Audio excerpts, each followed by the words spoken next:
I'm Audrey, and I came into this world mere minutes after my twin sister Ashley. Those few minutes might as well have been years, given how differently our lives would unfold. Our parents, Linda and Robert Matthews, lived in a suburban house in Connecticut. Mom worked as a real estate agent, always dressed to impress, with her perfectly manicured nails and designer suits. Dad ran his own small accounting firm, spending most of his days buried in spreadsheets and tax forms. They seemed like your typical middle-class family, except for one thing, their obvious favoritism toward Ashley. I first noticed it when we were around 5. It was subtle at first, the kind of thing you might miss if you weren't living it every day. While other parents of twins dressed their children identically, celebrating their matching status, our parents made sure Ashley stood out. They'd take us shopping, and Ashley would get the new Nike sneakers while I got the clearance rack specials. She got the authentic Barbie dolls, I got the knockoffs from the dollar store. Even our birthday celebrations felt uneven. Ashley's portion of our shared cake always seemed bigger, her pile of presents always taller. These little moments piled up like stones in my pocket, weighing me down day after day. When Ashley got her ears pierced at 6, I wasn't even asked if I wanted mine done too. When she started taking ballet lessons, I was told we couldn't afford 2 sets of lessons.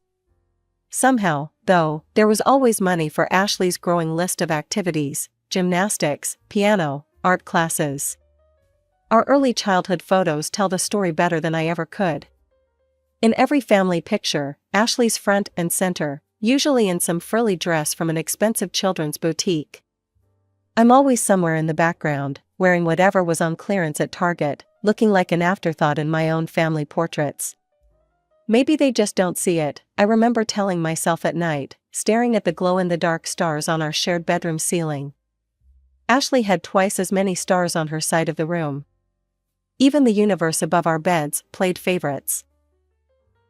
The worst part wasn't the material differences. Kids can survive without designer clothes and fancy toys. It was the way they looked at her versus how they looked at me. When Ashley spoke, they leaned in, hanging on every word. When I spoke, their eyes would drift, their attention already moving on to something else, someone else. Always to Ashley. As we approached school age, I held on to hope that things would change. Maybe once we were in school, once teachers and other adults were involved, our parents would see us both equally. Maybe they'd realize that having twins wasn't a burden but a blessing. Maybe they'd finally see me. I remember standing in front of our house that first morning, Ashley and I in our new uniforms, Mom taking pictures. For once, we looked identical, same plaid skirt, same white blouse, same navy cardigan. I thought maybe this was the beginning of change. "Girls, smile," Mom called out, but her eyes were fixed on Ashley. "Ashley, honey, tilt your head a little to the right. Perfect." The familiar ache in my chest returned. Even in identical clothes, she found ways to make Ashley shine brighter. Our classroom was bright and cheerful, with alphabet charts on the walls and tiny desks arranged in neat rows. Mrs. Thompson, our teacher, sat us alphabetically, Matthews and Matthews, side by side. I was thrilled. Finally, someone who would treat us the same. But after school, the old patterns emerged stronger than ever. Mom's silver SUV would pull up to the curb, and what happened next became a daily routine that felt like a twist of the knife. "Audrey, go straight home and start your homework," Mom would say, barely looking at me as I climbed out of the car. Then she'd turn to Ashley with a bright smile. "Ready for dance class, sweetheart?" Off they'd go, to ballet on Mondays, piano on Tuesdays, art class on Wednesdays, gymnastics on Thursdays, and drama club on Fridays. I'd watch them drive away, then walk into our empty house, the silence my only companion. I threw myself into my studies, thinking that maybe, just maybe, if I got perfect grades, they'd notice me. I'd sit at the kitchen table, methodically working through math problems, practicing my spelling words, reading ahead in our textbooks. The house would stay quiet for hours, until I'd hear the garage door open and their voices floating in, Ashley chattering about her latest achievement, Mom's proud responses echoing through the halls. "Mom, I got an A+ on my history test," I said one evening, holding up my paper. "That's nice, dear," she replied distractedly, helping Ashley unpack her dance bag. "Ashley, show Dad the new routine you learned today." I kept trying. Every perfect score, every teacher's praise, every gold star, I collected them like precious gems, hoping one day they'd be enough to make my parents' eyes light up the way they did for Ashley. Then came the night that changed everything. I was 12, heading to the kitchen for a glass of water after finishing my homework. Their voices drifted up from the den, where they often sat after Ashley went to bed. I normally ignored their late-night conversations, but something made me stop this time. "Sometimes I wonder if we made a mistake," Dad was saying, his voice heavy with something I couldn't identify. "What do you mean?" Mom asked. "Having twins. Ashley would have been enough. She's everything we could want in a daughter. But two of them." "I know what you mean," Mom sighed. "Ashley's special. She's meant for great things. But Audrey, she's just there. We would have been fine with just Ashley." The glass slipped from my hand, but I caught it before it could shatter. I wished I could catch my heart just as easily. In that moment, everything crystallized. The years of trying to earn their love, of hoping things would change, it all seemed so foolish now. They didn't want me. They never had. I was the unwanted twin, the extra daughter, the one they wished they didn't have. After that night, something shifted inside me. I stopped seeking approval and instead focused entirely on my studies. Turns out, freedom from constantly trying to please my parents cleared my mind in ways I never expected. My grades, already good, became exceptional. "Excellent analysis, Audrey," Mr. Peterson said one day in English class, holding up my essay on The Great Gatsby. "Class, this is exactly the kind of deep thinking I'm looking for." I could feel Ashley tensing up beside me, her pencil tapping against her desk in that aggressive way it did when she was angry. I kept my eyes forward, but I could see her face turning red from the corner of my eye. Similar scenes played out in other classes. Math, science, history, it didn't matter. The more the teachers praised my work, the more Ashley seethed. It came to a head in chemistry when Mrs. Rodriguez asked me to tutor other students. That evening, I heard Ashley's voice from downstairs, "Mom, the teachers are being mean to me. They always praise Audrey and make me look bad. They're doing it on purpose." The next day, Mom stormed into school, designer handbag swinging, heels clicking against the linoleum floors. I watched from the hallway as she marched into Principal Williams' office, where they'd called in Mrs. Chen, our class teacher. "I want to know why your teachers are discriminating against my daughter," Mom demanded. Mrs. Chen, bless her, stayed calm and professional. "Mrs. Matthews, let me show you something." She pulled out our progress logs, laying them side by side. "Here are both girls' records. Audrey consistently scores in the top percentile in all subjects. Ashley's grades are." "Are you suggesting my Ashley isn't smart?" Mom interrupted. "Not at all. I'm merely pointing out that Audrey's academic achievements are. This is exactly what I'm talking about. You're all biased against Ashley." No amount of evidence could convince her. When she came home that day, I overheard her telling Dad that the teachers were obviously prejudiced against their precious Ashley. By 16, I was tired of asking for pocket money and watching Ashley get hundreds of dollars just for existing. I applied for a job at the Coffee Bean, a cute cafe just a few blocks from our house. It wasn't glamorous work, but I loved the independence it gave me. Plus, my coworkers actually appreciated my presence, a novel experience in my life. Ashley, of course, couldn't let me have even this small victory. "Oh my God, you're actually going to be a waitress," she sneered one morning, watching me put on my uniform. "That's so common. Mom, can you believe Audrey's going to serve people food?" Mom just made a disapproving noise, sliding another $100 bill across the table to Ashley for her shopping needs. That's when I remembered something I'd overheard years ago, a heated phone conversation where Mom had yelled, "I don't want anything to do with you anymore." You're embarrassing with your tiny house and your budget clothes. I've moved up in the world. She'd been talking to her parents, my grandparents. The ones I'd never met because they weren't good enough for her new lifestyle. That evening, while Mom and Ashley were at another shopping spree, I snuck into Mom's home office. In her address book, under D4, Do Not Contact, I found an address in the older part of town. The next day, instead of heading to my afternoon shift at the cafe, I took a bus to a small blue house with a well-tended garden. My heart was pounding as I walked up the path. I had no idea what to expect, but I knew I had to try. I raised my hand to knock on the door. The door opened, revealing an elderly couple. The woman had gray hair tied back in a neat bun, and the man wore wire-rimmed glasses. They looked at me with confusion until I spoke. "Hi, I'm Audrey Matthews. I think you're my grandparents." Their jaws dropped simultaneously.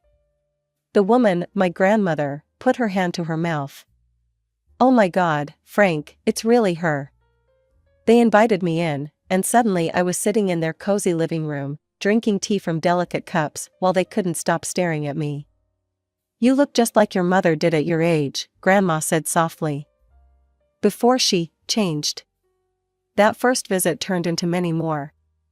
I'd tell my parents I was working extra shifts at the cafe, but instead, I'd spend hours with my grandparents, bringing them pastries and cookies from work. They were wonderful listeners, genuinely interested in my life, my studies, my dreams. For the first time, I felt seen. Then came graduation day. The ceremony was typically Matthew's family style, all focus on Ashley. When they called my name as valedictorian, my parents barely clapped, but when Ashley walked across the stage, they hooped and hollered like she'd just won an Olympic medal.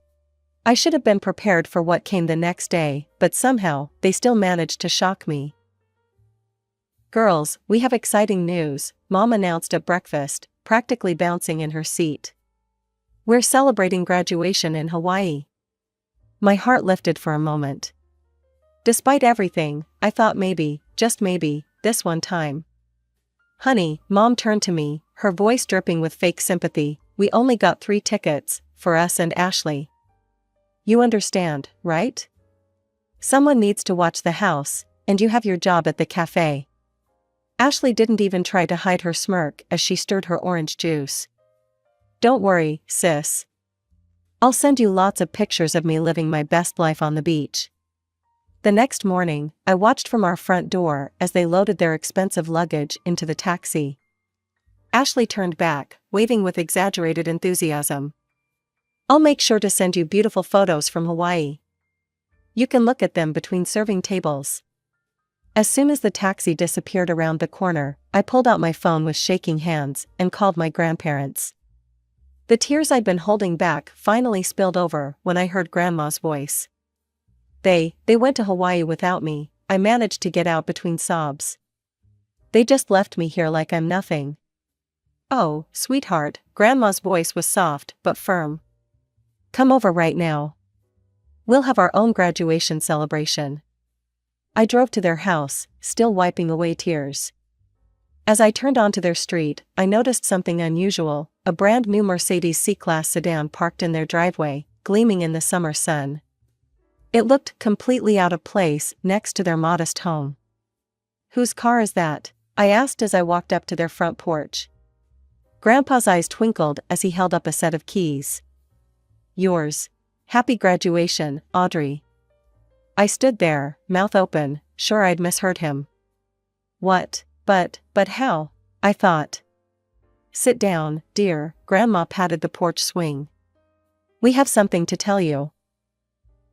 They explained how, after Mom cut ties with them, they'd invested their modest savings in several tech startups. Those investments had paid off spectacularly, but they'd chosen to keep living simply in their familiar home.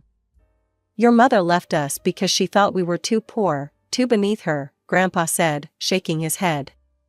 "The irony is, we're probably wealthier than she is now. We just don't feel the need to show it off. We've been waiting for the right moment to help you," Grandma added. And this seemed perfect. I hugged them both, overwhelmed by their generosity and love. They ushered me inside, where they'd prepared a beautiful graduation lunch. The table was set with their best china, and a congratulations graduate banner hung across the dining room. Over homemade lasagna and garlic bread, they asked about my college plans. Actually, I said, feeling proud, I got accepted to Princeton with a full academic scholarship. I start in the fall. Their faces lit up with genuine joy, so different from my parents' lukewarm reaction when I'd told them. That's wonderful, Grandma exclaimed. But what about housing? The scholarship covers that? Well, I was planning to live in the dorms. Nonsense, Grandpa cut in. We'll get you a nice apartment near campus. Something safe and comfortable where you can focus on your studies. Just then, my phone buzzed. It was Ashley, sending a photo of herself lounging on a Hawaiian beach, captioned, "Wish you were here, not." I looked at the message, then at my grandparents' loving faces, then at the keys to my new car sitting next to my plate. For the first time in my life, I didn't feel like the lesser twin. 2 weeks crawled by. I spent my days working at the cafe, visiting my grandparents, and preparing for college. Each evening, my phone would buzz with another notification, Ashley posing on different beaches, dining at expensive restaurants, or lounging by infinity pools. Each photo was accompanied by increasingly obnoxious captions, "Living my best life while someone serves coffee. This is what success looks like. Some people vacation in Hawaii, others just dream about it." Then came the day of their return. I was in the living room, pretending to read a book while watching through the window. The taxi pulled up, and I couldn't help but smile as I saw their reactions unfold in slow motion. Mom noticed it first. She stopped so abruptly that Ashley walked right into her, dropping her designer beach bag onto the concrete driveway. Dad, struggling with their expensive matching luggage set, nearly tripped over them both. "What is that?" Mom's voice carried through the front window, high-pitched and sharp. She was pointing at the Mercedes as if it might bite her, her perfectly manicured finger trembling slightly. Is that a new C-Class?" Dad stammered, his jaw hanging open. "The latest model?" I took my time walking to the front door, enjoying every second of their confusion. Their tan seemed to pale with each step I took. When I stepped onto the porch, they all turned to stare at me like they were seeing a ghost. "Whose car is that?" Dad demanded, his face red from both the Hawaiian sun and shock. I twirled the keys around my finger, the way Ashley always did with her designer purse straps when she was showing off. "Mine." Ashley let out a bark of laughter, but I could hear the uncertainty in it. "Yeah, right. Like you could afford that on your waitress salary. What did you do, steal it, rob the cafe? Or are you just parking it for some rich customer?" "Actually," I said, savoring each word like the expensive chocolates they'd never shared with me, "it was a graduation gift. From Grandma and Grandpa."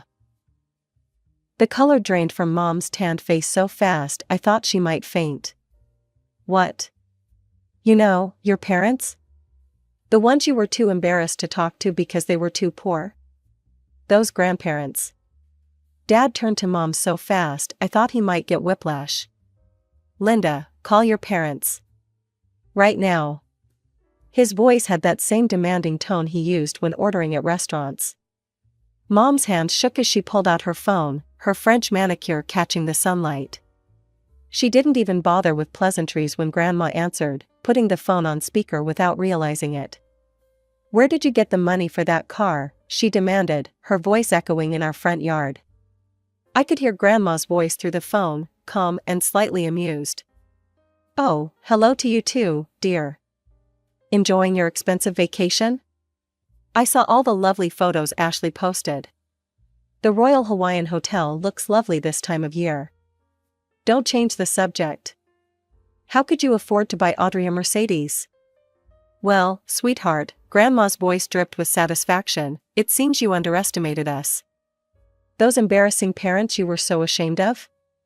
We're quite comfortable now. More than comfortable, actually. We're rich." Mom's entire demeanor changed instantly, her voice becoming syrupy sweet. "Mom, I've been thinking, maybe it's time we put the past behind us." Family is so important, after all. Is it? Grandma's voice was cool. Of course. And speaking of family, Mom's eyes darted to Ashley, who was already preening. You have another granddaughter who would love to get to know you. She could really use a nice car too, maybe even something a little more special? Grandpa's laugh crackled through the speaker. You mean the granddaughter you just took to Hawaii while leaving Audrey alone? That granddaughter? Mom's face flushed. That's not. I mean, look, as grandparents, you should treat the girls equally. They're the same age, after all. It's only fair they get the same gifts. Equally? Grandma's voice turned sharp. That's rich coming from you, Linda. Parents should love their children equally too. But that hasn't been the case in your household, has it? The line went dead. Mom stared at her phone for a moment before turning to me, her expression hardening. Audrey, you need to give that car to your sister. Excuse me? I couldn't believe what I was hearing. Ashley needs a good car for college, Dad jumped in. She got accepted to State University. She needs reliable transportation. You're just working at that cafe, you don't need anything this fancy. Ashley was already walking toward the Mercedes, hand outstretched. Give me the keys, sis. You know, I'll look better driving it anyway. I laughed. I couldn't help it. The sheer audacity of it all was just too much. This is my car, I said firmly. And I'm not giving it to anyone. Dad stepped forward, his face red with anger. If you don't give that car to your sister right now, you can get out of this house. Funny you should say that, I said, walking to the Mercedes. I popped the trunk, revealing my packed suitcases and boxes. I'd been ready to leave for days. Their mouths hung open as I pulled an envelope from my purse and held it up. Oh, and by the way, I won't be serving coffee much longer. I got accepted to Princeton on a full scholarship. Ashley's shriek could probably be heard 3 blocks away. Mom stumbled backward like I'd slapped her. Dad just stood there, opening and closing his mouth like a fish out of water. I got into my car, the leather seats still new enough to creak slightly. Through the windshield, I could see their shocked faces, their perfect family fantasy crumbling before their eyes. Those last few weeks of summer at my grandparents' house were the happiest I'd ever experienced. Every morning, I'd wake up to the smell of Grandma's coffee and the sound of Grandpa humming as he read the newspaper. No walking on eggshells, no competing for attention, no feeling like an unwanted shadow. Just peace. Moving to Princeton was bittersweet. I hugged my grandparents goodbye, promising to call every day, and set off in my Mercedes with everything I owned.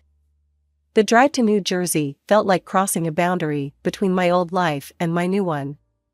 My grandparents had found me a beautiful little apartment just 10 minutes from campus. Nothing flashy, but worlds better than any dorm room, hardwood floors, big windows, and even a small balcony where I could study. They'd insisted on paying the rent, despite my protests. I still wanted some independence, though, so I got a part-time job at a local coffee shop.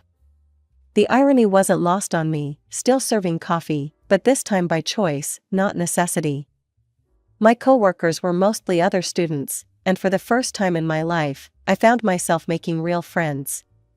One Sunday afternoon, about a month into the semester, Grandma called with some interesting news. Your parents showed up at our door yesterday, she said. My heart skipped a beat. What did they want? Oh, the usual. Linda was all smiles and fake apologies, asking about our financial situation and hinting about Ashley's upcoming birthday. Your father kept looking around the house, probably trying to guess our net worth. What did you tell them?